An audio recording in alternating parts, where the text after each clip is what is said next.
రాజులు 2వ గ్రంథము 11వ అధ్యాయము. అహజ్యా తల్లి అయిన అతల్య తన కుమారుడు మృతి పొందెనని తెలుసుకొని లేచి రాజకుమారులందరినీ నాశనము చేసెను. రాజైన యెహోరాము కుమార్తెయును అహజ్యాకు సహోదరియునైన యెహోషెబ అహజ్యా కుమారుడైన యోవాషును హతమైన రాజులతో కూడా చంపబడకుండా అతని రహస్యముగా తప్పించెను గనుక వారు అతనిని అతని దాదిని పడక గదిలో అతల్యకు మరుగుగా ఉంచియుండుట చేత అతడు చంపబడకుండెను. అతల్య దేశమును ఏలుచుండగా ఇతడు 6 సంవత్సరములు యెహోవా మందిరమందు దాదితో కూడా దాచబడియుండెను. 7వ సంవత్సరమందు యెహోయాదా కావలికాయు వారి మీదను రాజదేహ సంరక్షకుల మీదను ఏర్పడియున్న శతాధిపతులను పిలువనంపించి యెహోవా మందిరములోనికి వారిని తీసుకొని పోయి యెహోవా మందిరమందు వారి చేత ప్రమాణము చేయించి వారితో నిబంధన చేసి వారికి ఆ రాజు కుమారుని కనుపర్చి ఈలాగు ఆజ్ఞాపించెను. మీరు చేయవలసినదేమనగా విశ్రాంతి దినమున లోపల ప్రవేశించు మీరు 3 భాగములై 1 భాగము రాజమందిరమునకు కావలికాయు వారై ఉండవలెను. 1 భాగము నూరు గుమ్మము దగ్గర కాపు చేయవలెను. 1 భాగము కాపుకాయు వారి వెనుకటి గుమ్మమునొద్ద ఉండవలెను. ఈ ప్రకారము మందిరమును భద్రపరచుటకై మీరు దానిని కాచుకొని ఉండవలెను.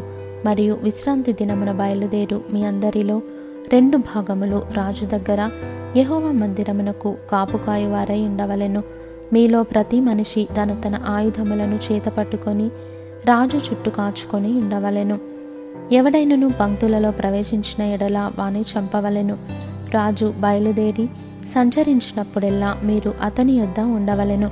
శతాధిపతులు యాజకుడైన యెహోయాదా తమకిచ్చిన ఆజ్ఞలన్నిటి ప్రకారము చేసిరి.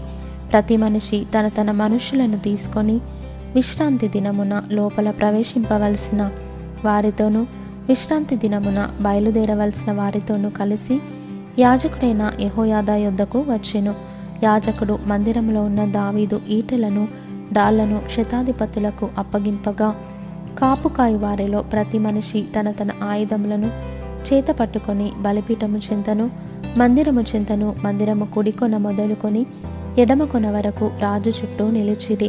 అప్పుడు యాజకుడు రాజకుమారుని బయటకు తోడుకొని పోయి అతని తల మీద కిరీటము పెట్టి ధర్మశాస్త్ర గ్రంథమును అతని చేతికిచ్చిన తరువాత వారు అతని పట్టాభిషిక్తునిగా చేసి చప్పట్లు కొట్టి రాజు చిరంజీవి అగునుగాకని చాటించిరి. అతల్య కాయువారును జనులను కేకలు వేయగా విని యెహోవా మందిరమందున్న జనుల దగ్గరకు వచ్చి రాజు ఎప్పటి మర్యాద చొప్పున ఒక స్తంభము దగ్గర నిల్చుటయు అధిపతులను బాకా ఊదువారును రాజునొద్ద నిలువబడుటయు దేశపు వారందరును సంతోషించుచు శృంగధ్వని చేయుటయు చూచి తన వస్త్రములను చింపుకొని ద్రోహము ద్రోహము అని కేకలు వేయగా యాజకుడైన యెహోయాదా సైన్యములోని శతాధిపతులకు యెహోవా మందిరమందు ఆమెను చంపకూడదు, పంక్తుల బయటికి ఆమెను వెళ్ళగొట్టుడి, ఆమె పక్షపు వారిని ఖడ్గము చేత చంపుడని ఆజ్ఞ ఇచ్చెను గనుక రాజమందిరములోనికి గుర్రములు వచ్చి మార్గమున ఆమెకు దారి ఇచ్చిరి. ఆమె వెళ్ళిపోగా వారు ఆమెను అక్కడ పట్టుకొని చంపిరి. అప్పుడు యెహోయాదా జనులు యెహోవా వారని ఆయన పేరట రాజుతోనూ జనులతోనూ నిబంధన చేయించెను. మరియు అతడు రాజు పేరట జనులతో నిబంధన చేయించెను. అప్పుడు దేశపు జనులందరూ బయలుగుడికి పోయి దానిని పడగొట్టి దాని బలిపీఠములను ప్రతిమలను చిన్న భిన్నములు చేసి బయలునకు యాజకుడైన మత్తానును బలిపీఠముల ముందర చంపివేసిరి. మరియు యాజకుడైన యెహోయాదా యెహోవా మందిరమును కాచుకొనుటకు మనుష్యులను నియమించెను. అతడు శతాధిపతులను అధికారులను కాపుకాయు వారిని దేశపు జనులందరినీ పిలిపింపగా వారు యెహోవా మందిరములోనున్న రాజును తీసుకొని కాపుకాయు వారి గుమ్మము మార్గమున రాజనగరునకు రాగా రాజు సింహాసనము మీద ఆసీనుడాయెను. మరియు వారు రాజనగరు దగ్గర అతల్యను ఖడ్గము చేత చంపిన తరువాత దేశపు జనులందరూ సంతోషించిరి.